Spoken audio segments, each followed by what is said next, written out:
Back when I lived in my hometown, I would often go for late night drives on the back roads whenever I felt restless. The town was small, surrounded by forests and farmlands, so once you got away from the main street, there was hardly any traffic, even in the day. Once night fell, the roads were totally dead. The perfect place to go to think things over, or just step back and be alone.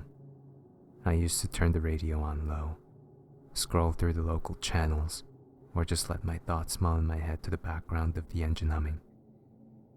The last time I went out on one of these drives, however, it ended up giving me a lot more to think of than I had hoped for. At the time, I was dealing with some personal stuff that I'd rather not admit to people that I don't really know, but I hoped that once I got out on the road, alone, I would be able to start setting things straight in my mind. I pulled out onto one of the smaller highways right around the time that the sun was setting, and turned on my radio to scan through the local stations. As usual in this area, most of them came in with some interference, a trade-off when you live in the more secluded parts of the country. The static was even worse than normal, and having a car with a pretty weak antenna, that was really saying something. I turned the dial back to off and decided that tonight, I could get along with just the road noise for company.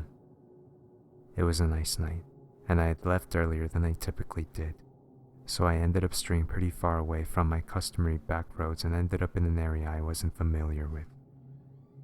This didn't really concern me as I have a pretty good sense of direction, and there was lots of gas still in the tank.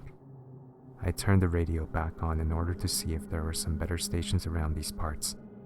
Flipping through them got me some of the same stations as earlier, but even more garbled than before, as well as one or two new god-awful pop country stations that seemed to be coming stronger than the rest.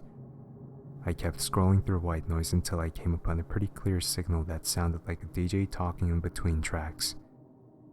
Hopeful that I had finally found a tolerable situation, I waited to see what song he would play next. He talked for a bit about how he would be getting to some new tracks later in the night, but first, he had some things he wanted to talk about. He launched into a full-scale deconstruction of the court system, how bullshit it was that someone could be accused of something with little to no evidence. He began naming off dozens of cases of wrongful convictions and explaining about how even if you are proven innocent, you aren't free and clear from legal costs or the disdain of your peers. I hadn't been listening to the station very long when the white noise started to crowd the signal, but it was still strong enough that he was mostly audible. You know, an accusation like that doesn't exist in a bubble. Rumors spread, and there's no such thing as presumption of innocence in the court of public opinion. But hey, that's just the way it is. As static started to take over his voice, I remember hearing him say, "You never know who really is there for you when you need it, and sometimes it turns out that there's nobody." Right around then, I lost the signal completely. It took me a few minutes to find the road to turn on to get back in range, and slowly the signal started to grow stronger. It only could have taken a few minutes to get back onto a parallel road, but in that time, he had gotten much more agitated and frantic, the first thing that came across the speaker being a lamentation of his own isolation, something along the lines of, "Hell, God didn't make the man to handle things all on his own. It's even worse when you get a little taste of what it's like to count on someone, but to suddenly find out that at the slightest provocation, they turn tail and run." He went on like this for a while longer, and my interest changed from some minor curiosity about this guy to genuine concern. I knew nothing about him, and had only heard him speaking for a few minutes at most. But the inflection in his voice and what he was saying really drew me in. Meanwhile, he continued on his tirade. "Fuck, maybe they weren't in the wrong after all. Maybe I'm just such a problem to be around, that they just needed an excuse to leave. Probably would make it easier on everyone if they never had to think of me again." I knew that I had to try and find this guy, to talk him down, or at least understand what caused him to get to this point.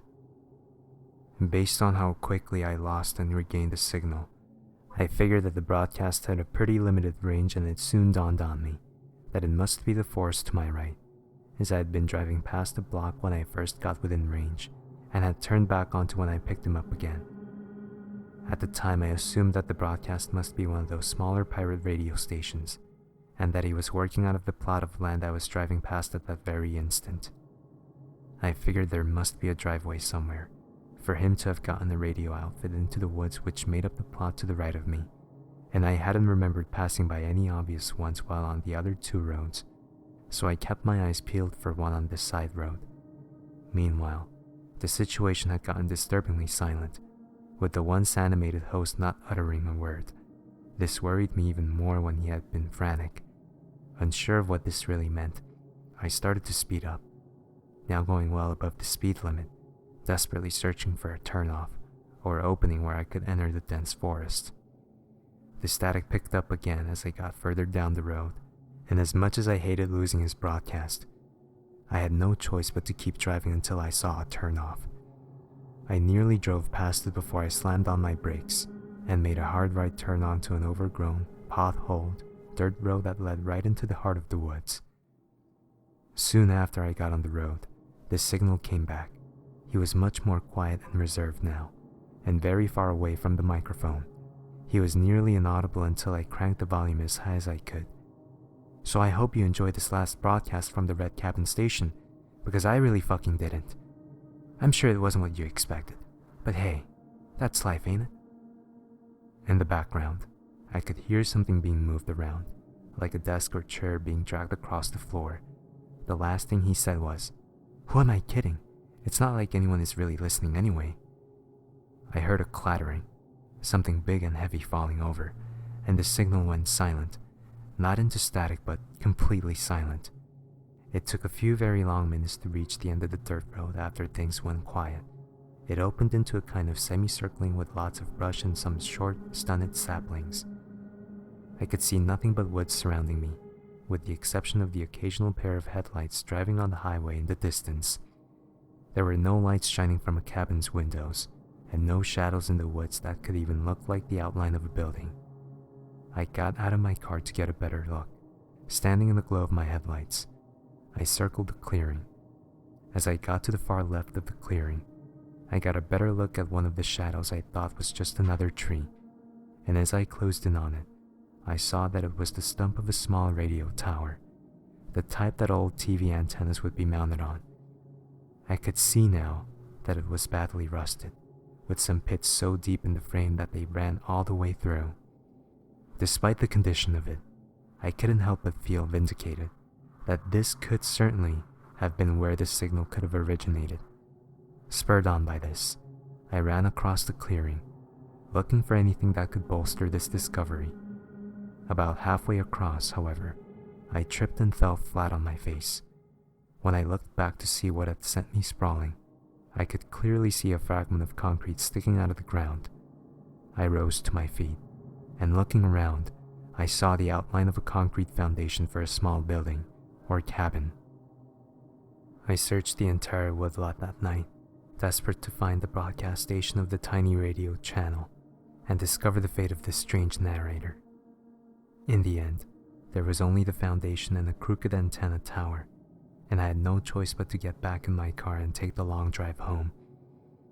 As I drove out of the clearing, I noticed that the white noise had come back, and I left the radio off for the rest of the night.